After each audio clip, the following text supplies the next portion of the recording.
ഗുരുവായൂർ ഉത്സവത്തിലെ എട്ടാം നാൾ പ്രസാദ ഓട്ടിൽ പങ്കെടുത്ത ഗുരുവായൂർ നഗരസഭാ ചെയർപേഴ്സൺ സുനിത അരവിന്ദനും വൈസ് ചെയർമാൻ കെ ജ്യോതിരാജും കൌൺസിലർമാരായ ബിന്ദു നാരായണനും ആൻഡോ തോമസും ഒപ്പമുണ്ടായിരുന്നു.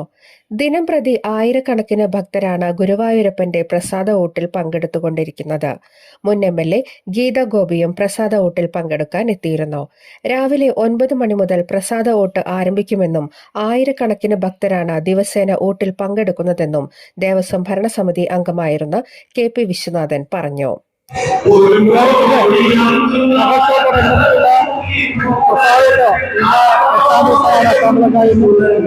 പതിനായിരക്കണക്കിന് ഭക്തജനങ്ങളാണ് ഗുരുവായൂരപ്പന്റെ വിശേഷാൽ പ്രസാദത്തിൽ കഴിക്കാൻ ഇവിടെ എത്തിച്ചേർന്നുകൊണ്ടിരിക്കുന്നത്.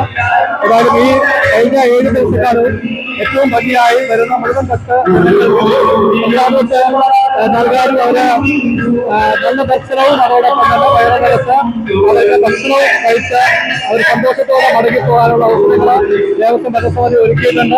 ഇന്ന് 8ാം വിളക്കായതുകൊണ്ട് കുറച്ച് നേരത്തെ തന്നെ പ്രസാദത്തെ ചടങ്ങുകൾ നമ്മൾ ഒഴിവാക്കിയ ഏകദേശം 2:30 ചടങ്ങ് അവസാനിപ്പിച്ചാൽ മാത്രമേ തുടർ ക്ഷേത്രോത്സവവുമായി ബന്ധപ്പെട്ടുള്ള ചടങ്ങുകൾക്ക് നടത്താൻ കഴിയുള്ളൂ. ഏറെ സന്തോഷമുണ്ട്. ഏറെ സന്തോഷത്തോടെ തന്നെ മുഴുവനെത്തിച്ചേരുന്ന ഭക്തജനങ്ങൾക്ക് പ്രസാദത്തെ നൽകാൻ കഴിയുന്നു എന്നുള്ളത് വേറെ സന്തോഷപ്പെട്ട കാര്യമാണ്.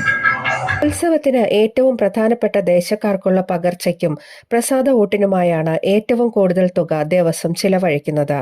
നാളെ പള്ളിവേട്ടയും തിങ്കളാഴ്ച ആറാട്ടോടെ 10 ദിവസം നീണ്ടുനിന്ന ഗുരുവായൂർ തിരുവുത്സവത്തിന് സമാപനമാവും.